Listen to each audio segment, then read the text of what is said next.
பழனியில் இருக்கிறது முருகனே இல்லைன்னு நம்ம சுகி ப்ரோ சொன்னதை பஞ்சாயத்தாக்கி விட்டதும் பதறி போன நம்ம சுகி ப்ரோ நம்ம வீடியோவோட கமெண்ட்ல வந்து கதறுன்னு கதறிட்டு இருந்தாரு. ஐயோ மாலா எரிச்ச தாங்க முடியலடி பேன 12ஆம் நம்பர்ல வை.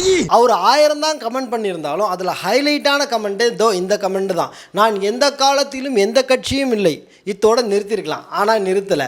மொக்கை மூளைகளுக்கு இது புரிவதில்லையா? அதாவது நம்மளாம் மொக்கை மூளைகளாம். அங்கிள் எனக்கு ரொம்ப பயமா இருக்கு அங்கிள். சும்மா விட்டுருந்தா ஒரு வீடியோவோட போயிருக்கும். கமெண்ட்ல வந்து கலாய்க்கிறேன்னு சொல்லி அடுத்த வீடியோவுக்கு கண்டென்ட் கொடுத்துட்டே ப்ரோ. நானே வந்து மாட்டிக்கிட்டனே.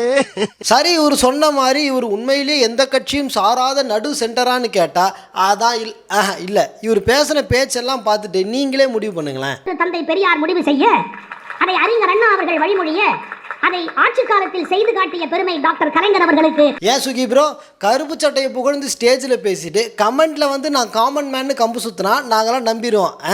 என்ன நீ இன்னும் பைத்தியக்காரனாவே நினைச்சுக்கிறல நீ? ஆட இது கூட பரவாயில்ல, போனா போதுன்னு அட்வைசர் பொறுப்பு கொடுத்தா போற போக்குல சிஎம்மோட ஷோல்டர்லயே கையை போட பார்த்துருக்கிறாரு. அது என்னன்னு கொஞ்சம் பார்த்துட்டு வாங்களேன். நானும் அவரும் ஒரே கல்லூரியில் பயின்றோம். ஒரு கல்லூரி கால ஒரு சின்ன நட்பு. பாத்தீங்களா, இவரும் சிஎம்மும் ஒரே காலேஜ்ல ஒன்னா படிச்ச ஃப்ரெண்ட்ஸாமா. அவன் வேற யாரும் இல்ல சிம்ரன், அவன் என்னோட காலேஜ் ஃப்ரெண்ட். இவர் படிச்சது மெட்ராஸ் யூனிவர்சிட்டி, அவர் படிச்சது பிரசிடென்சி காலேஜ். யூனிவர்சிட்டி மட்டும்தான் ஒன்று, காலேஜும் வேற கேம்பஸும் வேற, படிச்ச டிபார்ட்மெண்ட்டும் வேற, 2 பேர் பிறந்த வருஷமும் வேற. ஏதோ இடிக்குதே.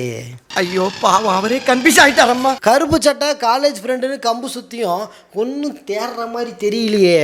சரி, விசுவாசத்தை கொஞ்சம் வெயிட்டா காட்டி ஒரு ஊதுவோம் அப்படின்னு சொல்லி ஊதி விட்டுருக்காரு.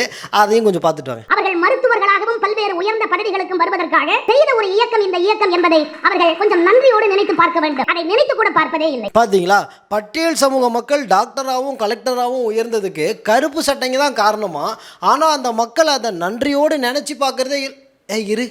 இதே சேம் டைலாக்க வேற மாடுலேஷன்ல நான் எங்கேயோ கேட்டிருக்கனே.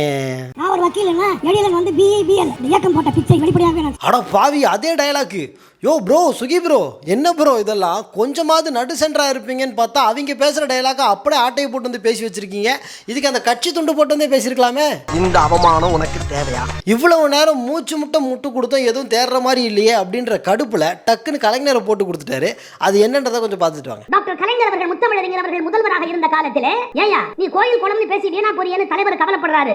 வாயா நீ அங்க வந்து பாரு தலைவரை. உங்களுக்கு ஏதாவது புரிஞ்சுதா? ஒன்றும் விளங்கவில்லையே மன்னா. கலைஞர் பீரியட்ல இவர்கிட்ட வந்து கோயில் குளம்னு பேசி வீணா போறியே அப்படின்னு சொல்லி கேட்டாங்களாமா. ஆனா இவர் நடு சென்றாவே இருந்தாராமா. ஓ, அப்போ கோயில் குளம்னு பேசுறவனை பூரா வீணா போறவன்னு அவர் சொன்னாரா? ஐயோ, என்ன நானே போட்டு கொடுத்துட்டேனே. சுகி ப்ரோ, தேங்க்ஸ் ப்ரோ. போற போக்குல நேக்கா போட்டு கொடுத்துட்டே ப்ரோ. காலங்காத்தால உனக்கு குறவழி வரைக்கும் சோத்த போட்டு வண்டியில ஏத்திட்டு வந்ததுக்கு உன்னால என்ன பண்ண முடியுமா அதை பண்ணிட்டேன். என்னதான் அவர் இவ்வளவு நேரம் ஒரு கட்சியோட கோப்பாசை மாதிரி பேசியிருந்தாலும் அவர் இன்னும் ஒரு நடு சென்டர் தான் அப்படின்றத அற்புதமா ஒரு ஆதாரத்தை காட்டி நிரூபிச்சிட்டாரு. தெரியாம தப்பா பேசிட்டேன் அவரை பத்தி. அவர்களே என்று நான் அழைக்காததிலிருந்து நான் இன்னும் இந்த கட்சியில் இல்லை என்பதை இவர் மேடையில பேசும்போது அவர்களே அப்படின்னு சொல்லி பேசுறது இல்லையாமா. அதனால அவங்களுக்கு இவருக்கும் சம்பந்தம் இல்லையா. இவர் நடு சென்றான்.